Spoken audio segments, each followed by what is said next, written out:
Hi, my name is Per Olsson, and I'm a researcher here at Stockholm Resilience Center. So with the doom and gloom scenarios towering at the horizon, and the fact that humanity is foolishly propelling itself towards the Anthropocene, we hear more frequent and louder and even more desperate calls for the need for large-scale transformations. And it's no small endeavor to achieve major social transformations that are called for to turn this giant steamship around.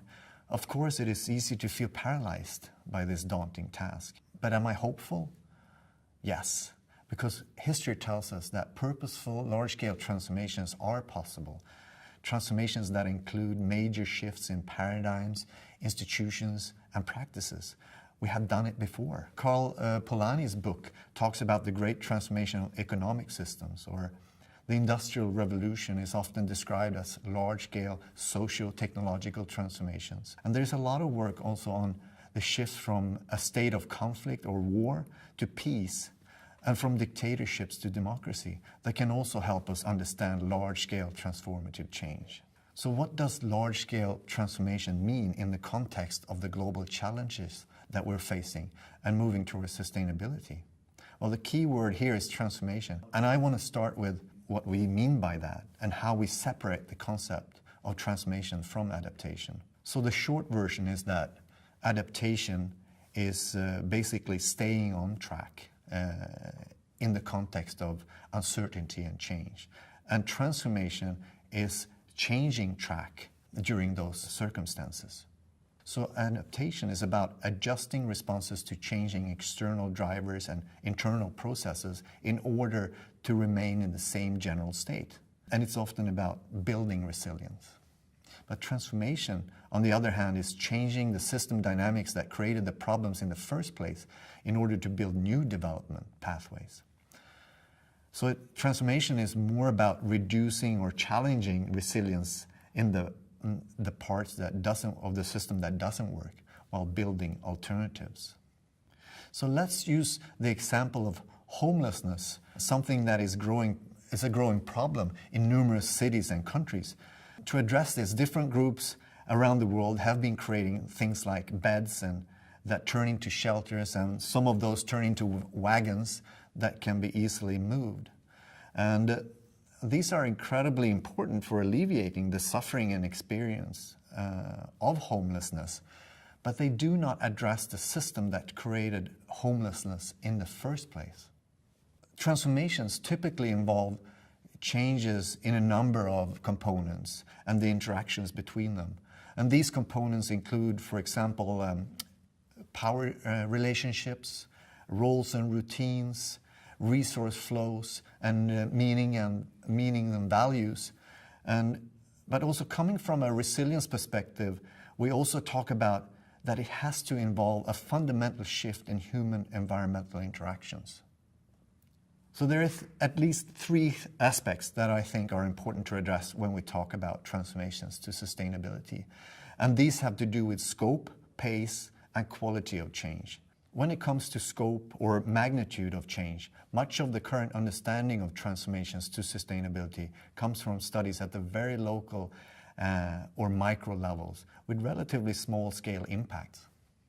For example, at the level of small communities and neighborhoods. However, we need to understand the scope of impacts at scales that matters in the Anthropocene. I referred to Polanyi's book earlier, and I think the transformation to neoliberalism and a market-based economy can help us think about impact and magnitude of change.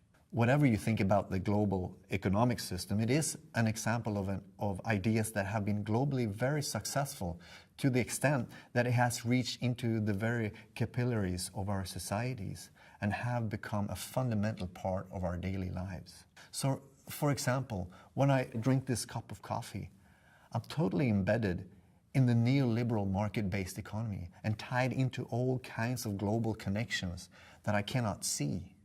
But it has embedded unjust and unsustainable patterns. And at the moment, the alternative systems that could help us move towards sustainability are operating only at the margins. I have to make an effort and be creative to be part of these. So instead, its sustainability should be embedded in everything we do. so that we don't have to think about it when we are at the grocery store or the ways we grow and produce food or when we transport ourselves. So let's talk about pace or speed of change. From studies of historical cases of large-scale transformative change, like the ones I mentioned earlier, we know that they often take a long time, sometimes hundreds of years. Yet at the same time, there are calls of urgency to act fast to deal with pressing issues of the Anthropocene, such as climate change. And some researchers say we have 3 years to act.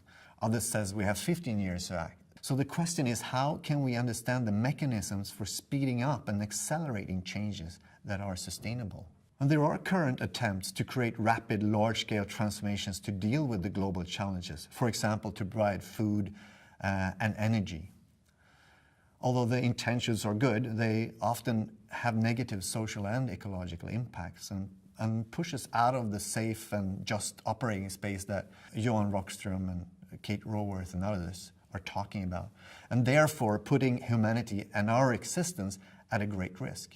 So the challenge is to speed up large-scale transformations in ways that help people and nature thrive together, which is about quality or depth of change. So this requires that we pay attention to people-planet interactions and that transformations to sustainability involves fundamental shifts in these relationships. So much of the research and practice on achieving transformations to sustainability has focused on changing the relationships among people. This includes platforms for individuals and organizations to collaborate in new ways, including establishing links among these actors working at different levels. However, this is not a guarantee that it will lead to altered or new relationships between people and the planet. So the final point I want to make is that the major challenge in the Anthropocene is to move away from solutions that aim to reduce our negative impact, which is not enough. Just doing less bad if we are 9 to 10 billion people on the planet. And instead, we need to rewire social ecological systems in the way that humans become a positive force on the planet and contribute to a regenerative development and produce innovations that are biased for positive. So in summary, we cannot just focus on the scope or magnitude of change. We cannot just focus on what is fastest or even just what improves a social or ecological issue. We need to think about all of those things together. Transformations will need to consider scope, pace, and quality so that they are not just adaptations. Thank you.